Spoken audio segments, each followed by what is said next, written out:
You're listening to Passions and Prologues, a literary podcast where each week I'll interview an author about a thing they love and how it inspires their work. I'm your host, Adam Sokol, and if this is your first time listening in, thanks for being here. If you've been here for a while now, thanks for coming back. Today's episode is with Nick Brooks, whose new young adult novel, Promise Boys, has generated buzz and buzz and buzz. It is being compared to the likes of Angie Thomas, Jason Reynolds, and Karen McManus. It sparked a massive bidding war amongst publishers and led to a 7-figure publishing deal. We talk all about Promise Boys and the racial stereotypes and systemic oppression that it discusses within the book.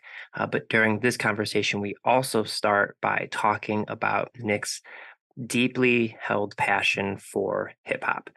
Nick is a writer, of course. He is also a film director. He's an actor, and he also is a hip hop artist. He's very much a Renaissance man.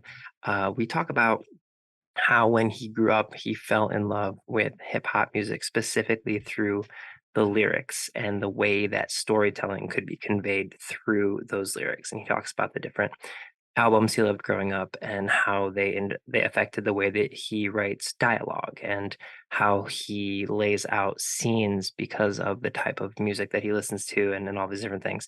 We also talk about the different ways that he looks at storytelling, again, as a hip hop artist, a writer, a director, and talking about when he gets a story idea and determining what type of medium to convey that story. And it's really, really interesting, really, really fascinating. And yeah, I think you're really, really going to love it. And Promise Boys, his new book, is absolutely just a dynamo. It is everywhere right now. Highly recommend going to check it out if you haven't gotten your copy yet. It just came out last week. As a book recommendation to kind of pair with it, which I like to do every single week, if you have never read Solo by Kwame Alexander and Mary Rand Hess, I highly recommend this. And the reason that I wanted to recommend this one today, it's the story of this young kid named Blade, who's the son of a very famous washed up rock star who's a drug addict. And it tells the story of his relationship with his father and how he wants to be nothing like him.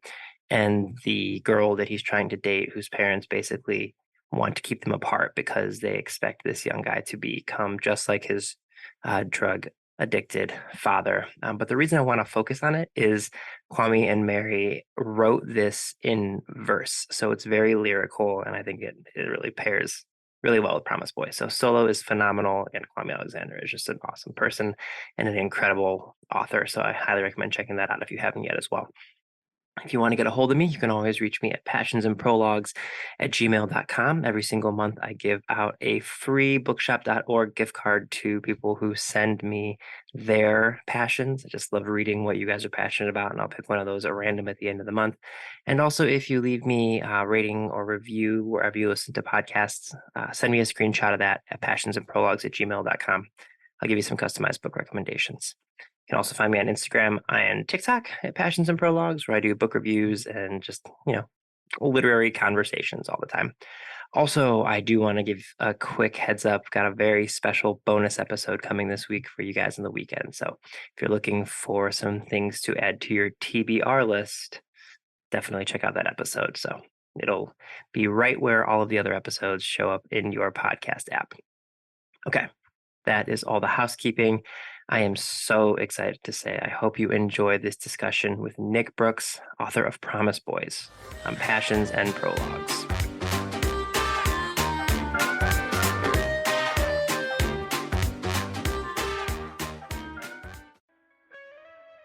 Hear Her Sports is a podcast for everyone who loves stories by and about women striving to improve and make a difference in their lives.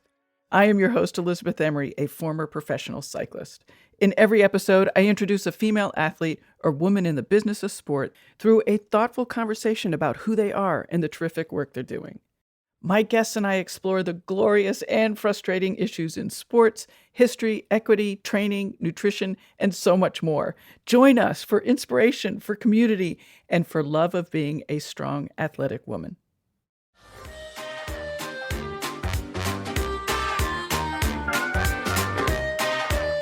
All right, Nick, I am super excited to have you on the show today. Your book is one of the buzziest things coming out this year, and I feel super honored that you're here. So let's dive right into it. What's the thing that you're super passionate about that we're going to talk about today? Yeah, man. What I'm really passionate about is music. I started rapping at like 14, and writing music and writing songs, and it's the thing that I find like when I need an escape. That's still what I go to. you know.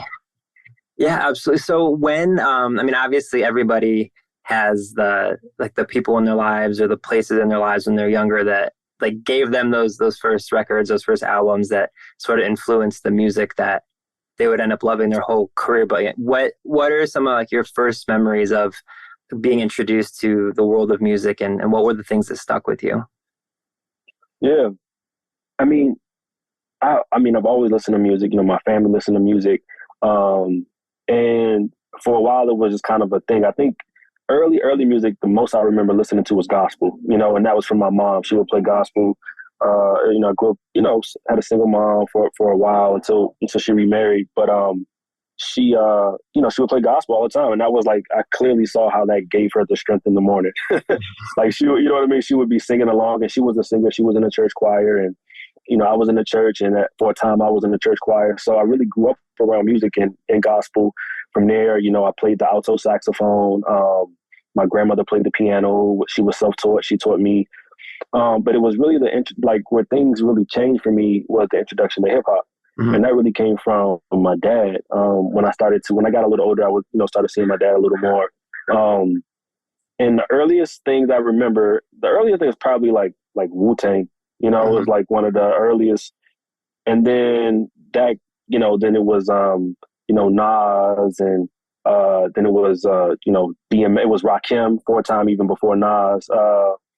And then DMX, and then it started to, as I started to get older, and like, venturing out into the world on my own without my mom or my dad, I really just connected with the culture of hip hop and in all facets, and became a poet.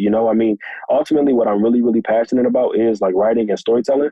But I know I can't, that's kind of a cheat to talk about that because I'm an author, you know what I mean?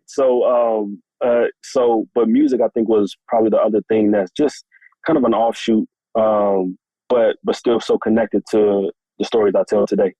Yeah. So I'm super interested in this. I was really lucky, kind of like you. Like I first grew up hearing the music of my parents, and a lot of it was like my dad loved Motown, so I got introduced to a lot of Motown early. But then I'm the youngest of four siblings, so my siblings were kind of the people who introduced me to different types of music, and I was very lucky because I had siblings who listened to everything. So like if I was driving to school with my brother who's 4 years older than me, one day we might be listening to like, I don't know, pick like an NSYNC album or something, but the next day he would put in like Nas, or he would put in Tupac, and so I got to hear a little bit of everything.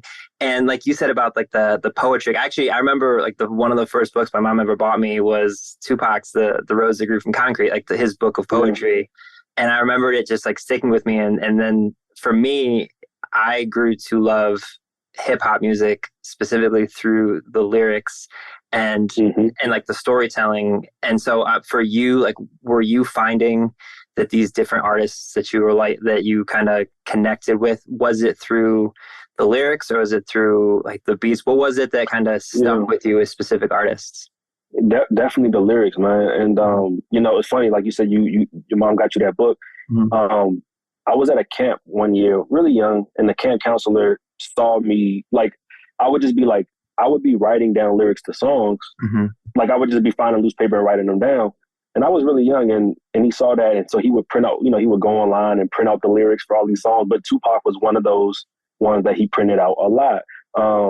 And for me, it definitely was the lyrics that connected with me. And I think similarly with DMX, I always talk about DMX because, for me, he's probably like his first album is Dark and Hell is High, is my favorite album of all time.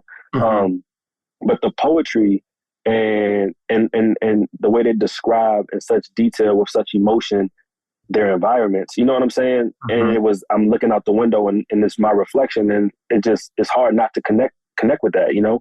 And so, yeah, bro, just like you, the lyrics is what really grabbed me. And that's why I really give credit to hip hop for, like, you know, getting that itch to start writing, because reading those lyrics is, I mean, I even, you know, like you say, we do these podcasts or panels and stuff, and like, you always get the questions about like the authors that inspired you the most and the authors you read the most and all of that. And I always say, like, it's crazy because for me, it was more so like rap and hip, you know, those were my authors. You know what I'm saying? Like Earl Simmons, Sean Carter. These were my authors, although obviously I did read, but they are the ones who like painted the most vivid stories for me. Yeah, it's interesting you say that, because you're absolutely right. Like I can remember specific songs still that I probably haven't heard in like forever, and I could do the like lyrics, because I remember them because of the way that they told stories. Like I think Brenda has a song by Tupac, like where he literally does the whole story about her. But then there's also other songs that I remember that my brother used to play, like DJ Quick's album Rhythmalism, and like there's literally like a lyric at the beginning. It's like, my name is Quick and I've been moving fast like a race car. Like I could do the whole thing because it's like these beats that hit. And so like you were saying about how these different artists inspire you as a writer. Obviously, when you're, you know, like you said, when you kind of were writing down lyrics and wanting to perform them yourself, that's a different type of writing. But when you were writing, like, you know, your new book, Promise Boys, for example, did you find that you would try to write in a way that sort of mimicked the way that you wanted to write music, or is it something entirely different for you?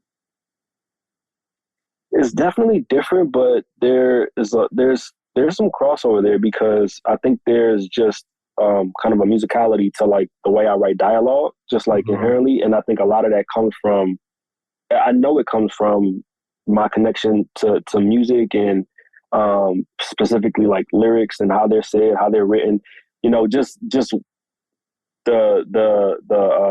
rhythm of it. You know, there's a rhythm to it that I think is very similar to probably how I write lyrics, you know, and how I write poetry. And then, you know, a lot of the environment and the texture of the world is the same, because it's you know, Promise Boys are set in DC, where I'm from. You know, it's the same type of thing. It's a city. It's a story of inner city kids. And those are the stories that I talked about in my music too. So I definitely think, if anything, I was well prepared for all the years of writing lyrics. You know, it definitely prepared me for Promise. And even, you know, I'm not sure if you know my whole story, but even coming from music, you know, I also got into film. You know, I just graduated from USC's film school in 2020. So that was another kind of preparation that I had. But between the two, it just kind of set me up for success, to be honest, with Promise. Yeah, and I have to imagine, thinking about, like, you're talking about how the dialogue you write is a little lyrical, and I have to imagine that it's going to help. Like, I know you're still relatively close to the readers that are going to read your new book, but like, I think of like having interviewed Jason Reynolds a bunch of times and Kwame Alexander a bunch of times. Like they basically said, they were talking about like what you're saying. They're like, yeah, I listen to music and I talk to the kids that I'm writing for so that I can write in a way that they can recognize. But I have to imagine, like, was that something that you had in mind, knowing that you were writing a young adult novel? Like, okay, I want to make sure that I'm writing in a way that younger people are going to still be able to relate to. And if so, like, how did you make sure that you were going to remain that relatable? Because I always think it's funny, like, people who write young adult books very rarely are, you know, like teenagers anymore when they're writing them. So how did you write, you know, how did you write in a way that was able to be connected to for those younger readers? Yeah, no, that's a great question. I think so.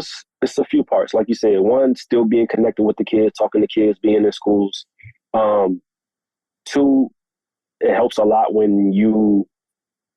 I mean, I'm not a kid anymore, but I remember how I spoke as a kid. You know what I mean? Again, it's, you know, it's like, you know, it's funny because I kind of just tap back into that. I just think about me, to be honest. I think about me and how I would speak as a kid. And then just being tapped in with the culture, man. You know, being listening to the music, you know, being on Twitter, you know what I mean? Like kind of just staying tapped in with the culture and the vibe. And I think the closer to that you are, then the easier it is to imagine what a 17, and then not to mention, you got to remember too, I taught, not just being in classrooms from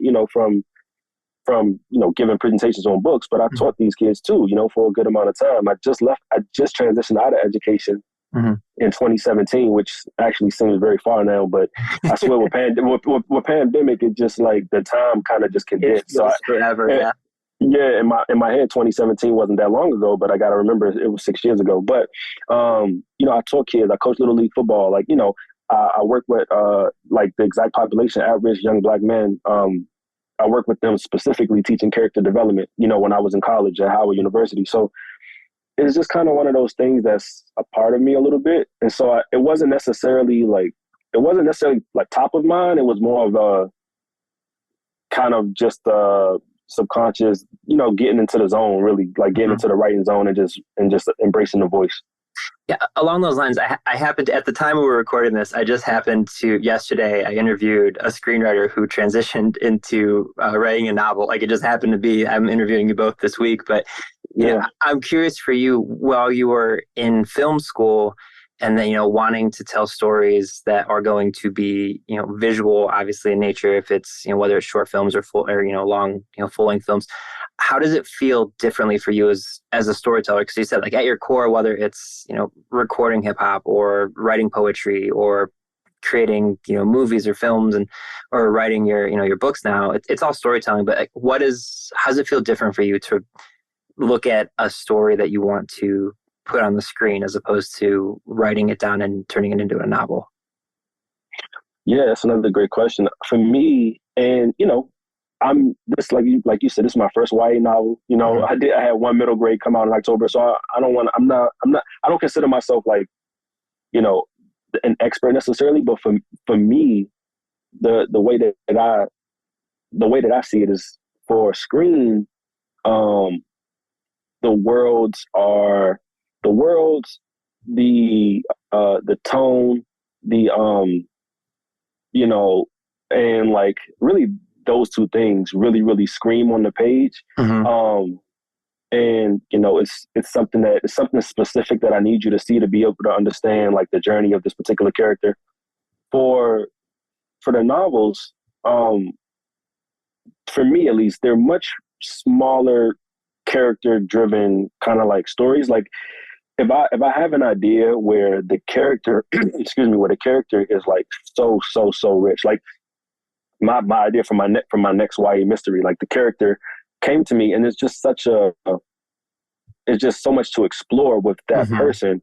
They're so deep, it makes me feel like this needs to be a novel. You know what I mean? Yeah. Versus the world being fantastic and whatever kind of like magic you want to, whatever it is, once it becomes like really, really cinematic, really is the word. Like, once something feels like very cinematic, for me, it's like, oh, okay, this makes sense for screen. It's big.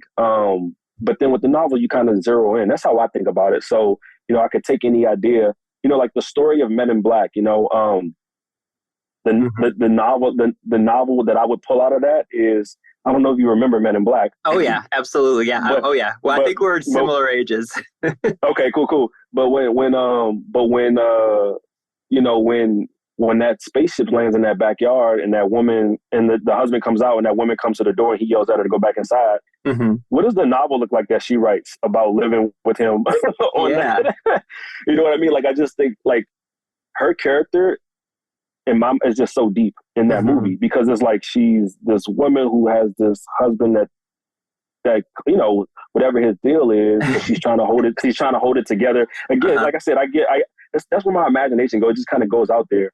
But even I don't know why I'm blanking on Tommy Lee's character's name, but is it J? No, one of them is J, one of them is K. One of them is J, and one of them is K. I think he might be K. I forget, but even his character, like, again, just learning about, I'd cut back to when he first joined, which they eventually did, right? Like when they did 2, 3, like they started to go there, they started to dive deeper. But for me, that's kind of a little bit of the difference, is like focusing, on these people in this particular, like in a particular moment, versus making a kind of really big cinematic sweeping gesture. Yeah, which is a very long way to answer that question. But no, but honestly, that's extremely interesting. Because I was telling you before we recorded, like I've interviewed hundreds of authors at this point, and authors always talk about like people when they're looking for books that they want to read. People will say like, well, I'm drawn into books that have a certain atmosphere, or I'm drawn into books because of they're character driven or plot driven, whatever it is. But it's really interesting. It sounds like, and correct me if I'm wrong, but it sounds like for you, if you think of a story in your brain and you're like, you want to explore the world, it's maybe more of a visual thing. But if there's a specific character that you want to dive into, that's something you might want to write out more into like a novel. Does that sound 100%, right? 100%, because the freedom that I got with the novel is just to be inside the head of the character. You don't get that really for screen, right? Because it's like, that's just not how you write it, right? Like, for screen, and me, I'm also a director. So for a writer director, it's all about subtext. Like on the page, everything's about subtext.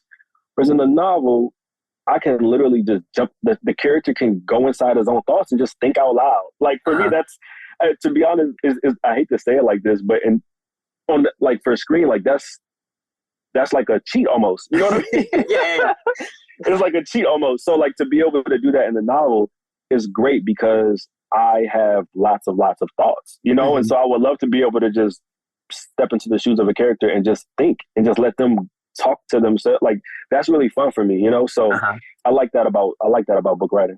It's so like rare to get to talk to someone who tells stories in so many different avenues. It is really cool just to think about like you writing the novel and looking at it through the eyes of a director and being like, okay, how would I shoot this this particular scene if it was a film, and then how would I go ahead and write that out from someone else's like point of view? This isn't even a question. Now I'm just like trying to project myself into your brain. So for my listeners who might not somehow be aware of Promise Boys, can you kind of introduce the novel to them, and then we'll dive into some questions about that real quick?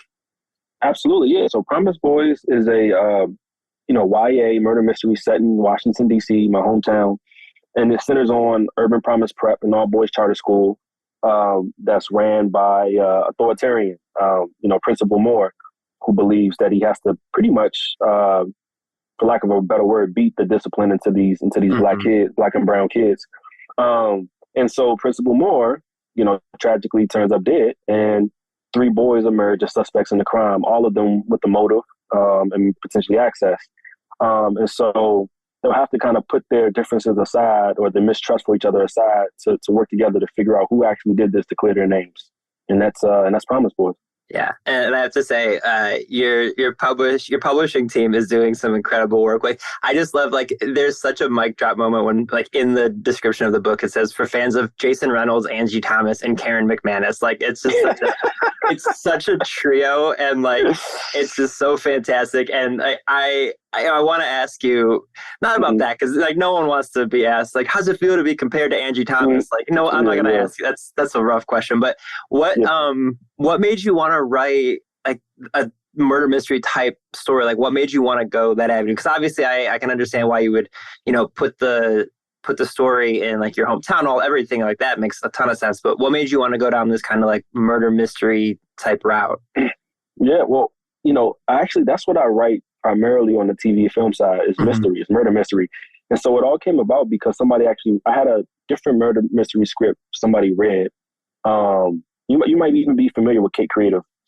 Yeah. And and so they read that script and reached out. It was like, hey, like, and they did some, did their research. However they did, they found out, I worked in education and da-da-da-da-da. And they were like, yo, would you write a murder mystery centered in like a school? And I was like, hell yeah, of course. That's where I come from. And so, so we developed the idea and I kind of wrote it out. But that's really, to be, like I said, the answer is really just like, that's what I write. And another thing that I always tell people is like, when I do talk about the authors that did inspire me growing up, the big one for me was Walter Mosley. I was reading Walter Mosley probably way younger than I should have been. But he did, like, I don't know if you saw the movie Devil in a Blue Dress with Denzel, but he did the whole Easy Rawlins series. And before that, of course, is Hardy Boys. I'm reading that. Those are the other things I kind of grew up on. So you got Hardy Boys, you got Walter Mosley, a little bit of Sidney Sheldon, just these crime mysteries and that's what I grew up reading. And so, that's kind of what when I started to my own, journey into writing and telling stories outside of the music medium, at least, that's kind of what I gravitated towards was murder mystery. So 2 questions off that. One, are those the types of books you still find yourself drawn towards? And then sort of the same question, but from like a film side of things, do you find yourself drawn towards murder mystery or just like mystery in general type films when you're watching things? 100% on both sides. Mysteries are, they're kind of another cheat, to be honest, because the engine is so strong, right? That this an inherent engine. It's like, okay, we got to figure out what happened. And so if you have a well-constructed mystery, it's hard not to be compelling, to be, at least in my mind. So definitely, I think murder mystery, and then also like crime adjacent, trying to think of, one movie I always reference is Kiss Kiss Bang Bang. I don't know if you've seen that one. My God. That is, oh, what a good movie. Sorry, I'm like talking over you. This is bad podcasting. Go ahead. It's such a good movie. No, you're fine. I mean, that's the type of shit I like, Guy Ritchie stuff, Snatch is another one of mine. One of my favorites. Like, I love just those type of movies. And some of those aren't necessarily mystery, but they're these witty, quick turning crime films that's like, keeps you guessing. Quentin Tarantino is another one who does that, with Jackie Brown, that type of stuff. So yeah, man, that's kind of what I grew up on, and that's the stuff I really, really like to watch, stuff I really like to read, stuff I like to write. Yeah, no, I know. Like, oh man, we're so close to me just falling down a rabbit hole of others. Like you mentioned, like Snatch and Kiss Kiss Bang Bang, and like Lock, Stock, and Two Smoking Barrels. You're absolutely right. Like, these movies and books are the same way, but it's like, I think what I love so much about those exact films is it's like you watch them the first time, and then, like you said, they're not necessarily a mystery, but like the way they're shot, and I'll use Snatch because you're talking about that, like the Guy Ritchie film, the way that it's shot, and then like it kind of goes back to scenes, and it like quick cuts what actually happened that you didn't see the first time, and then you want to watch it again to see if you can pick up on those things. And I think it's the same thing. Like, I find myself, if I read a book where it's a mystery, and then like those last few, pages, it's like blows your mind. Like, all I want to do is go back and see like what stuff I missed, and then it makes it rereadable. So yeah, I know exactly. Again, not a question, but yeah, we are very much on the same page. That's just so good. No, that's dope. I mean, and this is why it's fun to talk with people outside of just book stuff, because you find all these other similarities. You know what I mean? And all these other things that you like, and you can just talk as people versus like being focused on trying to promote a book. Have you watched or read anything recently that gave you that same feeling like that? I know I'm putting you on the spot, but like, is there anything recently that you've kind of enjoyed that you've been like, oh my God, this is exactly that feeling that I want? I tell you what, I think Severance is probably, I don't know if you've seen that one. It's the Apple show. And Ben Stiller is just, I mean, I really liked his first joint, Escape from Dannemora, and he's just killing it with what he's doing. But I think Severance kind of gave me that feeling. It was like, it's a little more sci-fi, but there's a mystery in it. Another one I really like that's this exact thing that we're talking about. It's not quite mystery adjacent, is White Lotus. I think the writing on that is really good. Those would be 2 that I'd say I've seen recently that kind of give me that, like, oh, I'm just with it. Like, the engine is great, and the writing is good, and there's things I'm looking for because I know things are being hidden from me.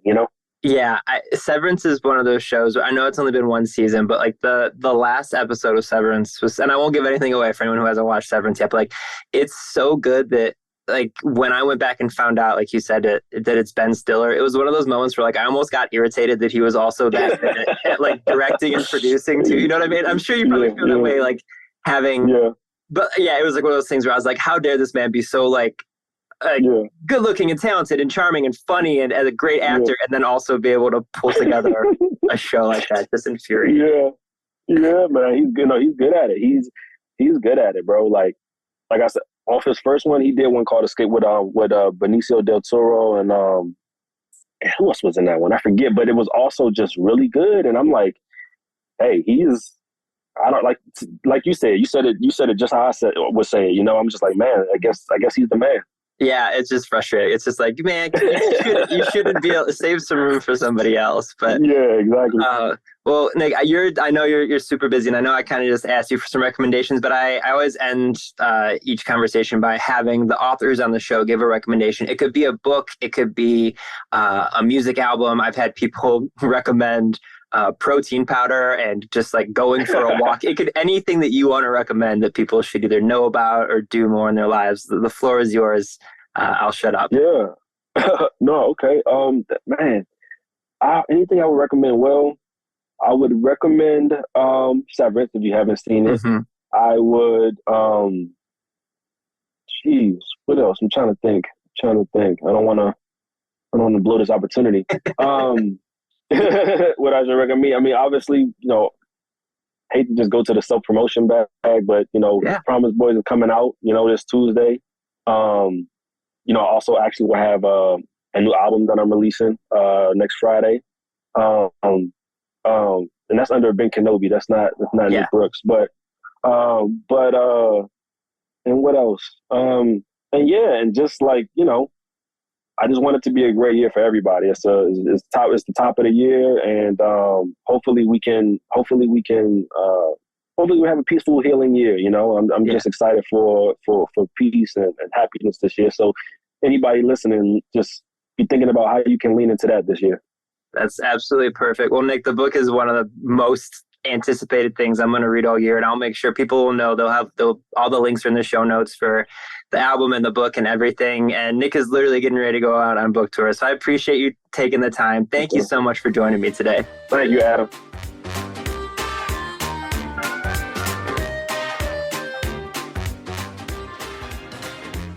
Passions and Prologues is proud to be an evergreen podcast and was created by Adam Sokol.